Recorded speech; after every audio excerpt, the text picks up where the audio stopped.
welcome to another episode of the Unfiltered Nonprofit, where we serve as the platform for nonprofit leaders to learn from each other and mastermind among themselves. Today, I have a special guest, Chris McGarvey from Canadian Nurses Foundation, joining us today. Welcome, Chris. Can you tell us a little bit about yourself? Well, thank you very much for having me, Cherry, and thank you very much for hosting this. It's so important in our industry that we share information and that we provide a little bit of education for each other. So we appreciate you and the Otis Group providing this opportunity for us. I'm sitting here, I'm acknowledging that I'm sitting here on the unceded territory of the Anishinaabe and Algonquin peoples, and that we live, work, and play on their territory here in what's now known as Ottawa, and that we're very appreciative of them hosting us. So as we approach the National Day of Truth and Reconciliation, I just want to acknowledge our truth and our reconciliation in trying to provide our healing as we can. I've been engaged here at the Canadian Nurses Foundation for about 4.5 years now. I'm sitting today as the CEO, and I'm so happy to be here. Over the last 4 years, we've been able to grow programs, help respond to nurses' needs out of the pandemic, help educate more nursing students and get them into our healthcare system so that they can look after your family and mine. It's such an important piece of this country moving forward. And, just a little bit about me, as you asked, Sherry, I've been in this business. I fell into this business out of a post-secondary degree opportunity. It was not in my purview. I did not plan on this as a career, but was given a great opportunity to work within the charitable industry that led to the last almost 30 years working for wonderful organizations across the country, mostly in the healthcare field. Some in education as well, and this actually position crosses over with both education and healthcare, so it's a wonderful fit. And over those years, I've had a number of mentors and leaders that have helped shape my style, if you will, and I think we all adapt different sort of leadership styles as we evolve over time and as we learn. And I hope that out of today, what people might take away through our discussion is some of that leadership. It's about transparency, it's about openness, it's about communication and not living in silos in organizations, involving your board members in discussions, involving all your staff in decision making, and my experience in this industry over the time I've been here is great leaders have great teams that don't need them, right? And so if you can adapt your leadership style to create that autonomy but respect, that's where you get the most out of people. And I think people get the most out of their profession and their professional work when they do it too. Yeah, absolutely. You have a very different background.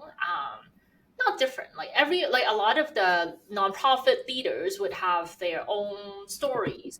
And you also started, like you mentioned earlier, you started in private sector before coming to the nonprofit full time. And even when you were in private sector, you were primarily working with nonprofit as well. Can you tell us a little bit about your consulting work that you did before you started joining this whole nonprofit world? Yeah, and it was just a fortunate happenstance. I was doing a postgraduate degree in Toronto. There was a placement as part of that degree that placed us into a charity or a corporation, somewhere where you could do charitable work, to understand what that meant from that lens. I happened to be placed with a consulting firm downtown Toronto that their work was to go in and help organizations across Canada, whether it was healthcare organizations, religious organizations, community facilities, universities. We went in to help organize major campaigns so that organizations could lead and grow. Most prevalent is you see lots of healthcare organizations that have hospital expansions. It's a community partnership that the community provides about 30% of the overall cost. The government usually provides about 70% of the cost.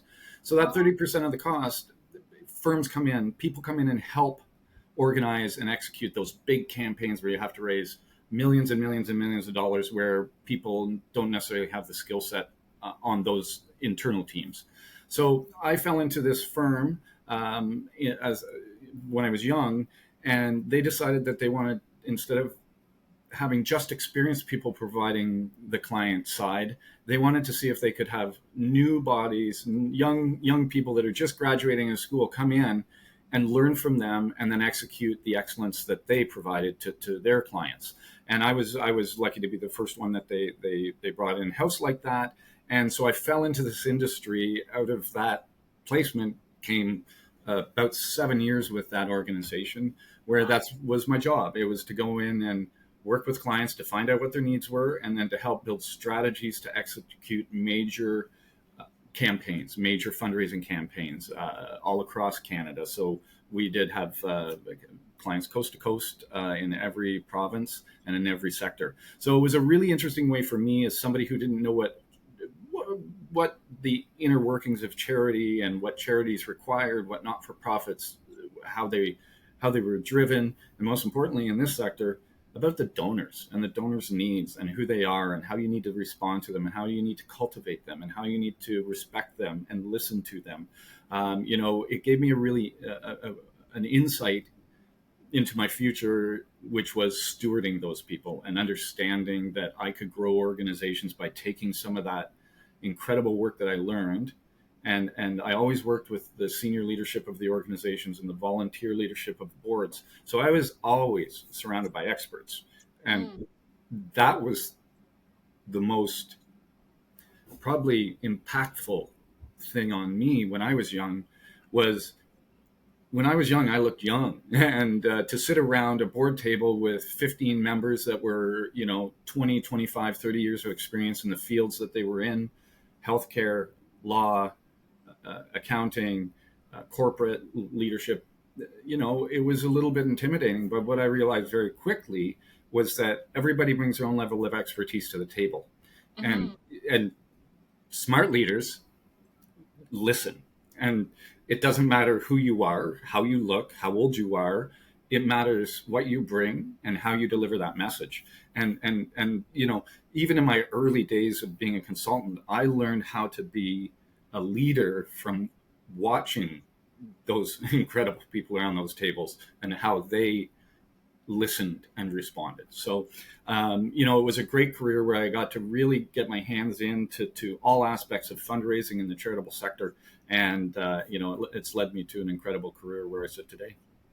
So, Chris, now you've been with the external fundraising firm for so long, consulting firm.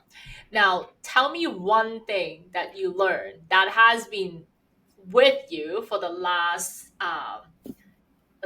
20 years. Like one thing that some other organizations, charitable organization, nonprofit out there that could use immediately. One thing that I would offer. From a leader's position, if we're looking from leadership, and the most meaningful thing that I took from my consulting was that listening. I think is what I just went through. It's hard sometimes as a new leader, if it's your first job as an executive director, your first time managing a board of directors, it can be very intimidating. Depending on the organization you come in, you're dealing with some of the most high-profile people in your community. And that can be a challenge. But what you need to be is you need to be open, and you need to be interactive, and you need to be engaged, but you need to listen, and you always need to listen first. And I say that as well to your staff and to your donors' constituents. It's all about listening first. Let other people talk, gather all the information, and then you're going to put together a great case, a great response to whatever that need is, or to whatever that decision that needs to be made. Listening is, I think, and observing, I think, are the biggest things that I've taken away from consulting, because consultants sat back and just listened. That was our job. We didn't get involved in the minutia of the conversation. We focused on the strategy and the the 40,000 foot level, as they say. So we were able to really, focus on that. What is it that we need to accomplish? Let's listen to each other and make good decisions together and not get distracted by so many other distractions that are around these tables and these decision-making processes. That's amazing. So tell me one challenge that you face in your career that everyone can learn from, and what, like, the challenge, describe the challenge, and then also tell us how you overcome that challenge altogether. So what's a challenge that we all face? I mean, let's look at today. I think every single person watching this there's economic challenges due to the world economic changes in the last 8 to 10 months, right? We all have to respond in our organizations how we need to, with the donor base we have, how we need to, with our constituents, how we need to make sure we now stay closer and tighter, more informed. Donors have to know their impact. Donors have to be communicated with. Donors have to need to know that their dollars are making a difference to the organizations that they're investing in, because right now those dollars are shrinking all around the world. Yeah. And they're shrinking more so, I would suggest, in the corporate community than in the individual or the private foundation community. So, as this challenge that we face today of looking, at our corporate donors having to change giving, maybe pause giving for a year because of the way, the corporate returns are looking, or layoffs have come about. Charitable programs do get cut. It's unfortunate, but it's an item that can be taken off a budget line, with relative ease. There is social and corporate responsibility, but there's always a balance to the shareholder. So, in my mind, right now let's look at these challenging economic times, and if anything that I've learned in this kind of a marketplace, it's start looking at your internal donors, start looking at your individuals and your private family foundations, make sure that you're providing the information that they have, and give them the opportunity to respond to your needs. The focus from the corporate donations and the corporate sector right now has to probably, our expectations have to be a little different than what they might have been 4 or 5 years ago in response to pandemic, when we had incredible leadership from corporate donors that wanted to make sure that, in our case, the nurses were taken care of, that we were providing what we needed to through mental health programming, through mentorship, right? But that world has changed for a lot of those donors, and they can't come to the table the way they once were able to. So, let's, as here in Canada, we're going to be looking to our individuals who support our organizations, and we're going to be looking to private family foundations who are more than generous in Canada and providing literally billions of dollars into charities. So what I'm hearing is that you already have a very diverse donor base to begin with, and so I think that's something that's also very important to a lot of organizations out there. I'm actually, in fact, meeting with another client of mine, and they are having issues fundraising. And it often comes back down to diversifying. And diversifying seems to be the way to go for whether you're operating an association, charities, or different type of nonprofit. Yeah. Diversifying your revenue, diversifying the donor base, diversifying the offering that you have to generate revenue is the first thing. And then also, by diversifying, now you have options to go after different type of donations, no longer just relying on one type. So when in the current economic challenge, you're able to not just survive but thrive because of all these diversification that you've built within your organization. Yeah, that's absolutely correct. And in the last, and the pandemic, and this may have changed it for a lot of organizations, but it certainly has changed that it's diversified our programs and revenue streams. Prior to pandemic, we were very focused on research funding, nurse-led research funding, as well as scholarships, both at the graduate and undergraduate level, to help nurses and nursing students get through. Out of the pandemic, boy, did the world change. Nurses clearly were in need of mentoring and supportive programs. They were in need of mental health programs because of the the Yeah. outcomes of the pandemic. And so we did diversify the Canadian Nurses Foundation here. We've created a partnership with the Mental Health Commission of Canada, and we now in partnership offer an accredited by the Canadian Nurses Association course to help nurses understand their own needs in the mental health continuum, and when they can identify for themselves and help themselves, not care for others, but care for themselves, so that we can help create some of that programming that needs to be that this nursing, our national nursing community is asking for. What does that give us as a charity? It gives us the opportunity to partner with new donors who want to support the mental health care of nurses. And we have found those in droves. People, of course, want to invest in the mental health care of nurses. We all know that we need better programming and services to help with the responses of these incredible people doing incredible work under extraordinary circumstances. So we diversify our programming. That allows us to diversify our donors and our revenue streams, and of course, globally, that overall increases our income, which increases on the other side the impact on our mandate, which is nursing and nursing students across Canada. Yeah. So I'm going to ask something that's very that could seem really dumb, and I'm just going to ask. Question. Um, there is a term that's like beginner's mind in I think in Japanese culture. I'm not Japanese, so I learned it, Okay. and I thought it was very interesting. So I'm always approaching everything with that beginner's mind. So I'm not a fundraiser. I run my own business, and I really wanted to know, like, using the example that you just shared with us. Hey, like we expanded this new program to cover the mental health for the national nurses community, which is amazing. And then that also allow you to reach to new donors that are interested in helping the mental health of maintaining the mental health, or like improving the mental health of the nurses community. Fantastic. Now, but how? I guess the question is, what's your secret sauce? Like, you got the new program, do you just pick up the phone and start calling? No, this takes research. It takes identifying your need.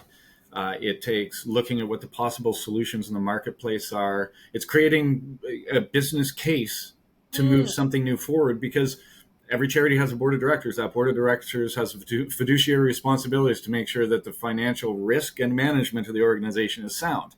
And so we can, in consultation with the board, we can bring forward a plan to say, we have found, that if we do this, this, and this at this cost, this is the timeline it'll take, this is the steps that we need to take. So we put a business case in front of the board to say, we believe that this organization should move in an additional direction. And then we have an open conversation.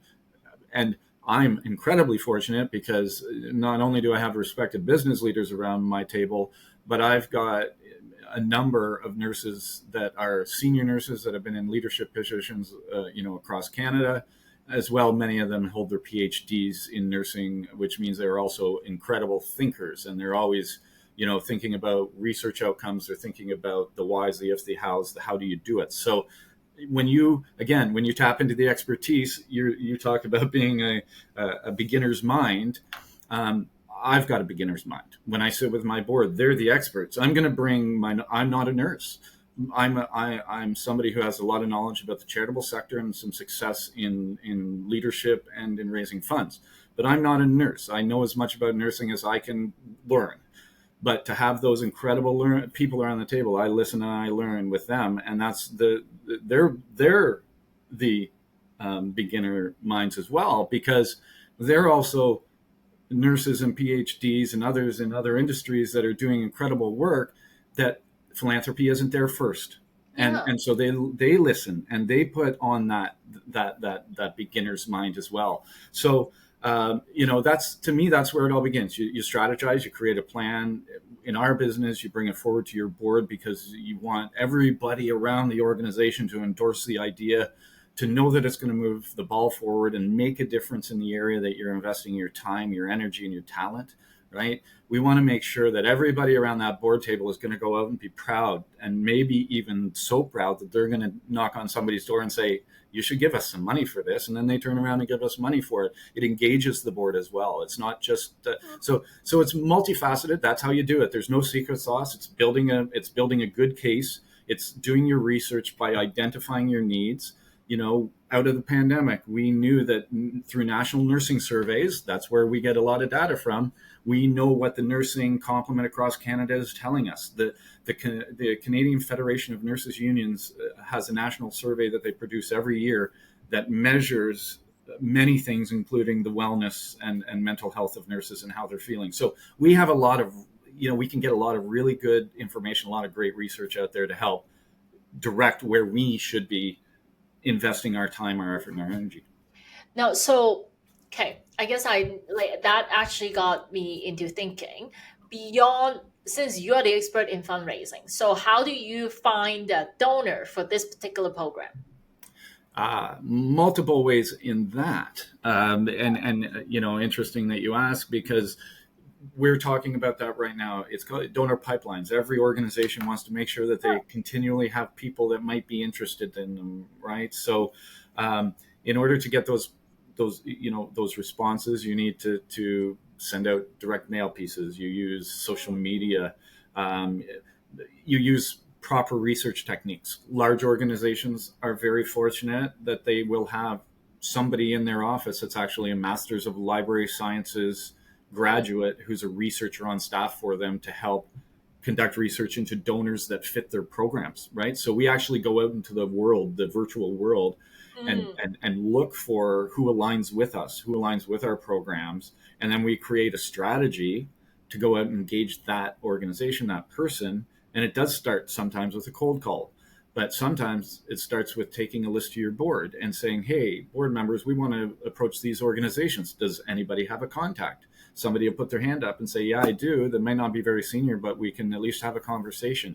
So if we start conversations, then we lead, but it takes time. One thing that, that the people in our industry know is that a major gift, $25,000, a new donor, is going to take 1.5 to 2 years to inform and engage and listen to, and then be able to move forward with an ask.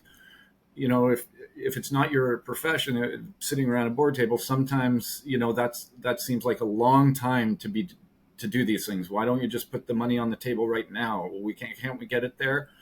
But the rate of success is much higher if you create a line of communication, if you have the name of a person inside the organization you're working with, and then you put it forward in that way, than if you just put an ask generically forward to an organization who could fund you, but your likelihood of success is much lower. So it all comes back to researching your donors. You can do it through the internet. It's so easy.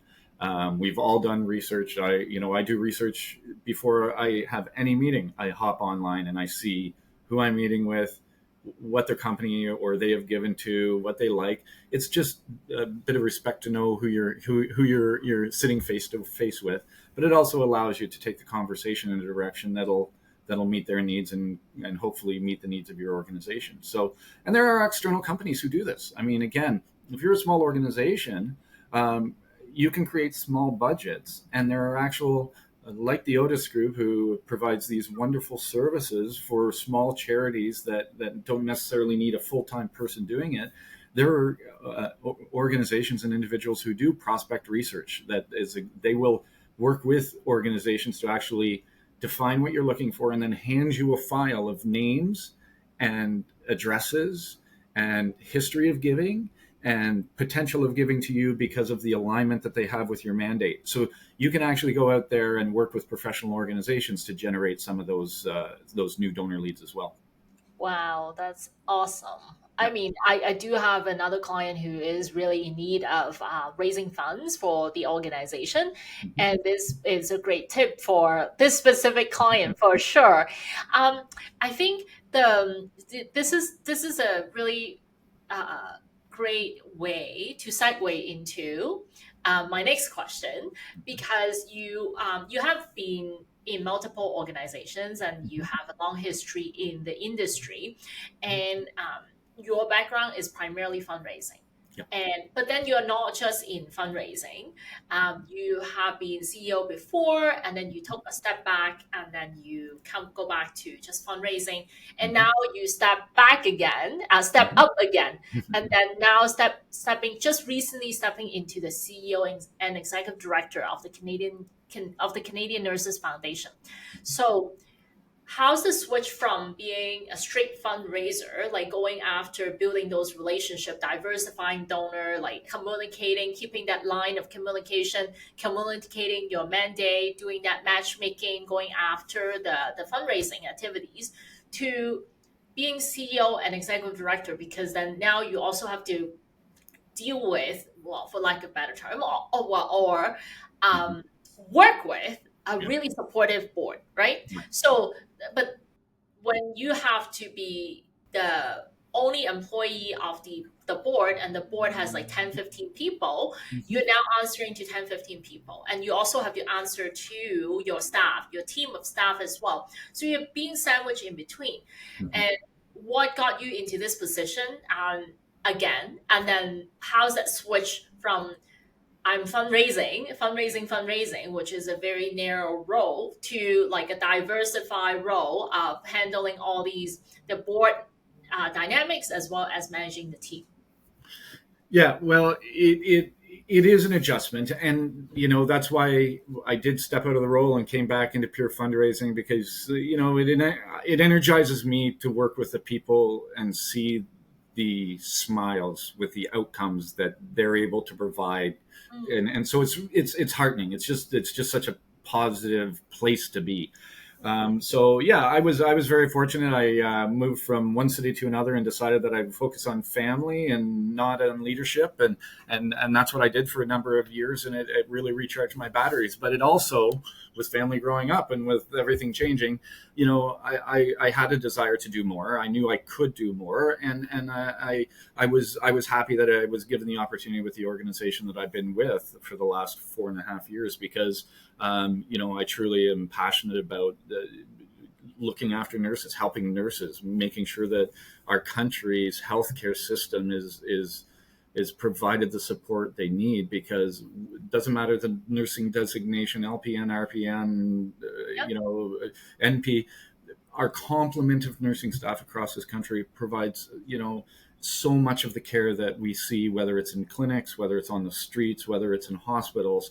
And it's just, I'm so passionate about, making sure that our country and our nurses are supported in that way. So, the way you can affect the most change in any organization is to be the leader of the organization, to help navigate potentially new directions. And that's where I saw opportunity here was, I was really fortunate that I came in out of the pandemic into a role here, and I was given the ability to help develop a new program and take the organization down a new road that we hadn't been with mental health programming. With the success of that, that inspired me that, okay, this board is willing to look at things they haven't been doing before, and that's what I want to do. That's how we're going to grow. That's how we're going to be better. As a charity, you want to grow revenue every single year. We want to raise $1 more this year than we raised last year. That's a measure of success, right? But a measure of success is also affecting impact and change. And so becoming the CEO, you're able to have a little bit of direction in that new programming, or where the board might consider things that they hadn't in the past. But it does take, it does, as you've noted, it's a change that you have to be aware of. It takes a lot of time. Half your calendar now is going to be board preparations and internal operations, right? It's just, and it's not a negative, it's just the job, right? It's just what we have to do on a daily basis. And I was the CEO of another charity at one point where we had monthly board meetings and monthly executive and finance and governance meetings, and so that's pretty onerous. Right now I've got quarterly meetings. That's pretty manageable. So, it's your organization is going to dictate how much time you need to give to those areas, but it is a change. But the beautiful part of my role here at CNF, at Canadian Nurses Foundation, is that when we talked about what me sitting in this seat would look like.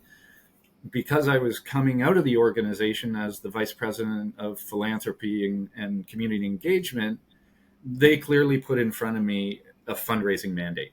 So, that made me happy because now I could lean on that and say, wait, I can't take all my time doing this because you do want me doing this. And I really get a lot of joy out of that side of it. So I'm really happy to continue and engage in it. So, but that's how we're going to raise more money, is by having a CEO that's also out there focusing on raising funds. And that's part of the job. You've got to balance your network, your networking, your relationship building, your board management work, their relationship building, and you've got to carry a load of donors and prospects that are key to the organization, not just part of the organization, but as a CEO and an ED, you're going to carry the most probably influential relationships in the organization as well. So you just have to be aware. It's easy to adapt. We all have our own ways of making sure that we're working in our own constraints and timelines and being our own. We all have to look after our own mental health, and that's one thing that I've learned through this process with our mental health programming, is just that's as important as anything else in this world. It's wellness first, and that's the way we should be thinking and acting. If people are well, if people are feeling good and supported, they're going to be happier. They're going to be not away from the office as much. They're going to be producing more, right? So wellness is the key, and I've been fortunate that I've been open. My mind's been open to that since I've come into this role. So, that's it. It's CEO is a balance, and you just have to be ready for both sides of the house, depending on what kind of organization you're in. Amazing. Well, thank you so much, Chris, for this meaningful conversation. I've picked up a few things. And are there any other things that you would be able to leave to our audience and they can also learn from you? Any other tips on fundraising, on board relationship, or growing revenue beyond grants and donations? Anything special that you can leave us with? Yeah, it is. Comes back to we've all got one of my degrees in communications, and one of the fundamentals of communications is somebody here has to hear a message 6 times before they're going to remember hearing that message.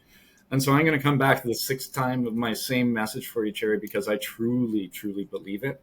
It's listening, right? It's if you're coming in to this, if you're becoming a leader, whether it's a VP, whether it's a CEO or ED, the most important thing you can do from day one is to talk to people, ask open-ended questions, and sit back and listen, right? Don't come in with preconceived notion. It's always good to come in with goals, objectives, always good. But, don't come in with preconceived notions that are going to inhibit you. Sit back and listen to the experts around you, because we're all surrounded by experts. Our staff are experts, our board are experts, and our donors are experts. And if we take off our ego hat and put that aside and listen to everybody for their expertise, then we're going to advance together as an organization best. And so that's listening. It comes right back to listening for me. Awesome. Great. Thank you so much for your time, Chris. This has been amazing. Really appreciate you. Thank you. I appreciate you and your time, Cherry, and thank you for this. Thank you. As we wrap up, I want to share a bit more about what we do at Altus Financial Solutions. For the past 18 years, Altus Financial Solutions has been dedicated to enhancing the financial management and strategic planning capabilities of hundreds of associations and nonprofits across Canada. Our extensive experience has enabled us to deliver tailored financial solutions that drive growth and enhance sustainability for nonprofits and associations.